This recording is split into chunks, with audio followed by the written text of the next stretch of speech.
आज सारे बच्चे चुप हैं। संगीत के मास्टर जी ने बड़ी करारी डांट खिलाई है।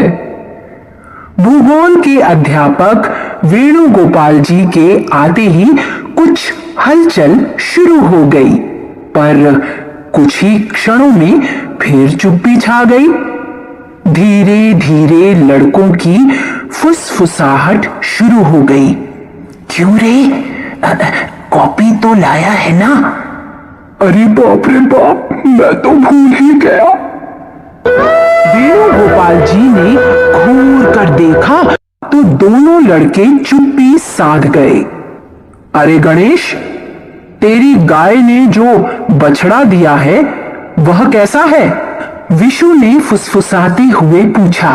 उजला, एकदम सफेद, शाम को आऊंगा देख ले।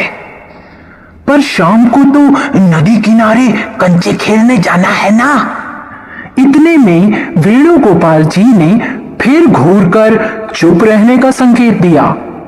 एक लड़के को कापियां इकट्ठी करने का आदेश दिया। एक आध लड़के आज भी कॉपी नहीं लाए थे। उन्हें मुर्गा बना दिया गया। कुछ लड़के उन्हें मुर्गा बना देखकर मुंह छिपाकर हंस पड़े, तो कुछ इशारे से बात करने लगे। वेणुगोपाल जी ने 2-3 कापियां ही जांची थी कि नरेंद्र की कापी उनके सामने आ गई। कापी जांचते हुए वह मुस्कुरा उठे। नरेंद्र उनके चेहरे पर आते जाते भावों से कुछ कुछ अंदाजा लगाने की कोशिश करता है। नरेंद्र नाथ दत्त, खड़े हो जाओ। भारी भरकम आवाज सुनकर सभी का ध्यान उस ओर चला गया। संयुक्त राज्य अमेरिका की राजधानी कौन सी है? वॉशिंगटन।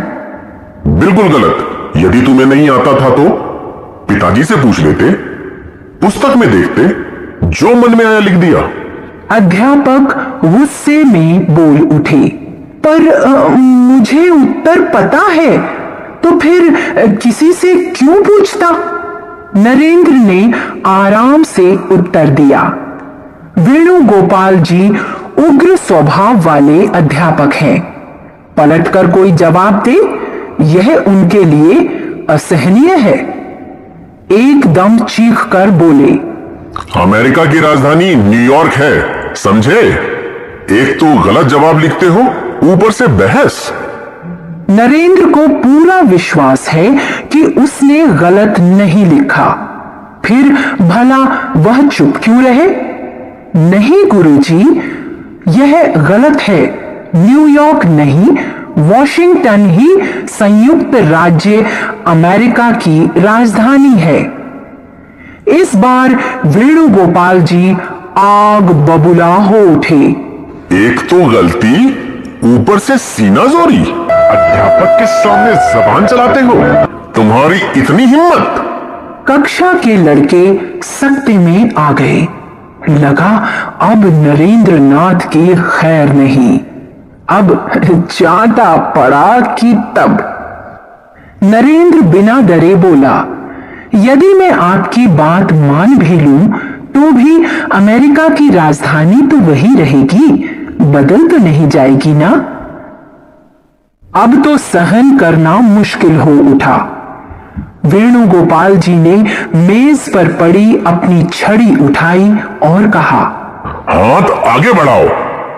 नरेंद्र ने पहली ही बार में हाथ आगे कर दिया।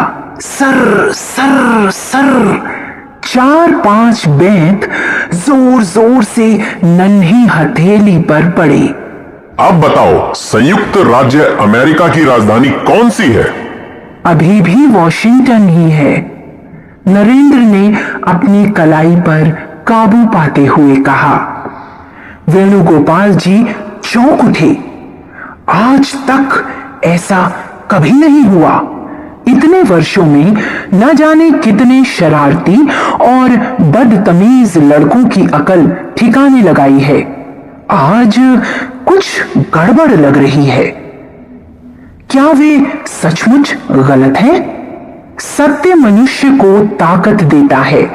वे कुर्सी पर बैठ गए और भूगोल की पुस्तक के पन्ने उलटने लगे।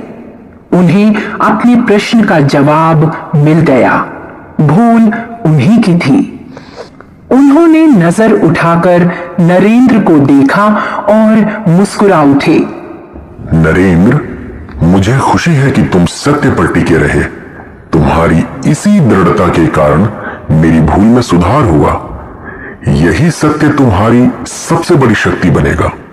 ना तो वेणुगोपाल जी के मन में कोई अपराध भाव रहा, ना नरेंद्र के मन में अपने गुरु जी के प्रति रोष।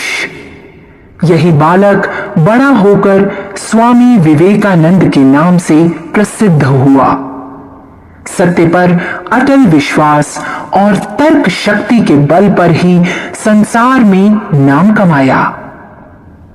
स्वामी विवेकानंद जी का जन्म 12 जनवरी 1863 को हुआ था।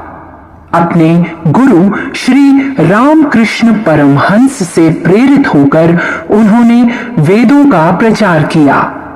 भारत में ही नहीं, विदेशों में भी स्वामी विवेकानंद जी ने धर्म के सही स्वरूप का प्रचार प्रसार किया। भारत देश के प्रति उनके मन में भक्ति भाव था।